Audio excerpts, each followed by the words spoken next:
Hey everyone, so today we will talk about Kota कि क्यों Kota suicide hub बनता जा रहा है। कोटा वो जगह है जिसे डॉक्टर एंड इंजीनियर्स बनाने वाले फैक्ट्री की तरह देखा जाता है और हर साल 1.5 से 2.5 लाख स्टूडेंट्स कोटा के इंस्टीट्यूट्स में एडमिशन लेते हैं। पर अगर वहाँ होने वाले सुसाइड्स पे नज़र डाले तो पिछले 12 सालों में 160 सुसाइड किए गए हैं और इन 8 महीनों में 23 सुसाइड केसेस रिपोर्ट किए जा चुके हैं। देखा जाए तो हार्श कंपटीशन और फैमिली प्रेशर की वजह से एक महीने में 4 और एक साल में 30 सुसाइड्स हो रहे हैं। So here the question rises कि एजुकेशन सेंटर से सुसाइड सेंटर क्यों और कैसे बनता जा रहा है ये शहर। पहले कोटा ना इंडस्ट्रियल सिटी की तरह जाना जाता था, बट अब इसकी पहचान सिटी ऑफ एजुकेशन की तरह बन चुकी है। पूरे देश में अगर किसी बच्चे को IIT या नीट निकालना है तो उसे कोटा के किसी इंस्टीट्यूट में एडमिट करवा दिया जाता है। इस शहर में लगभग 200 से ज्यादा कोचिंग इंस्टीट्यूट्स हैं और लगभग 3000 हॉस्टल्स एंड PGs हैं। और अगर पूरे कंट्री में एजुकेशनल इंस्टीट्यूट्स के बिजनेस के बारे में बात करें तो ये लगभग 20,000 करोड़ रुपए से ज्यादा का है। और सिर्फ कोटा शहर की बात करें तो 5,000 करोड़ का टर्नओवर तो सिर्फ कोटा का है। सुसाइड केसेस भी सबसे ज्यादा कोटा से ही रिपोर्ट किए जाते हैं। नेशनल क्राइम रिकॉर्ड ब्यूरो की माने तो नेशनल एवरेज सुसाइड रेट 11.3% है पर 1000 students and no doubt most of the cases Kota के ही होते हैं। एडमिनिस्ट्रेशन ने सिचुएशन को देखते हुए PGs एंड हॉस्टल्स में spring loaded fans and balcony में नेट इंस्टॉल करने के ऑर्डर दे दिए हैं। पर क्या ये कोई सोल्यूशन है? Of course not, because problem तो ये है ना कि छोटे बच्चों में सुसाइड जैसे थॉट आ क्यों रहे हैं। ईयर 2022 में आई वर्ल्ड मेंटल हेल्थ की रिपोर्ट में बताया गया कि इंडिया में 81% स्टूडेंट्स अपने एकेडमिक एंड एग्जाम रिजल्ट्स को लेकर एंजाइटी एंड डिप्रेशन जैसी चीज़ें फील करते हैं। और अगर हम पैटर्न को देखें तो सबसे ज़्यादा सुसाइड अप्रैल से अगस्त में रिपोर्ट की जाती है, क्योंकि यही टाइम है जब नए स्टूडेंट शहर में आते हैं and many of them fail to cope. और इसी टाइम रिजल्ट्स भी आती हैं जो कि सुसाइड के नंबर को इंक्रीज कर देती हैं ड्यू टू फेलियर्स।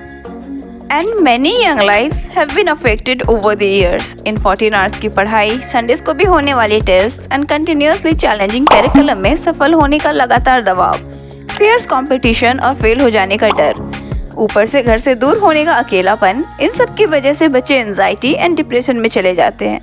ये तो ट्रेजिकली ऑब्वियस है कि प्रॉब्लम एजुकेशनल सिस्टम में है which is just not meant to support young intellects. अगर नंबर्स पे जाएं तो आंकड़े और रिपोर्ट्स बहुत हैं।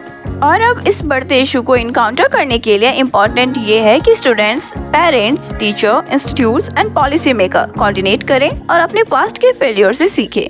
It is also important for the stakeholders to establish a smooth and open communication system जो कि काफ़ी हेल्प कर सकता है स्टूडेंट्स को प्रेशर को फेस करने में। और कोचिंग इंस्टीट्यूट्स ना बहुत ज़्यादा प्रेशर डालते ही हैं हर वीक टेस्ट लेकर, but then they publish the result on the notice board for everyone to see. और यहाँ से ना प्रॉब्लम शुरू हो जाती है, क्योंकि इससे स्टूडेंट्स पे एक्स्ट्रा प्रेशर आ जाता है।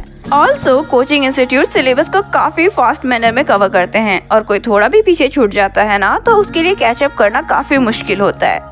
एंड देन ऐसे भी स्टूडेंट्स होते हैं जिन पे अच्छा करने का काफ़ी दबाव होता है, बिकॉज उनकी फैमिली इतने अच्छी कंडीशन में नहीं होती एंड उनके पढ़ाई के लिए बैंक्स और रिलेटिव से डेट लिया गया होता है।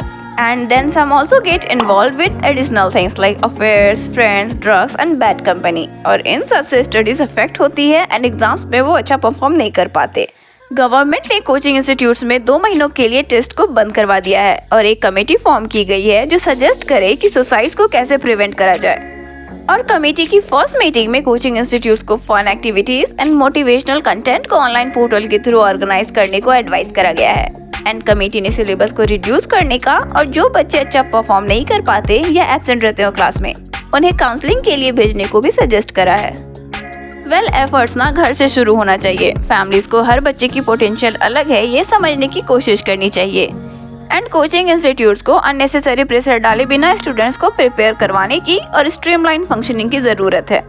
So that was it for today's video. If you like this video, please like, share and click the subscribe button for more updates like this. And please do let me know about your take on it. Thanks for watching.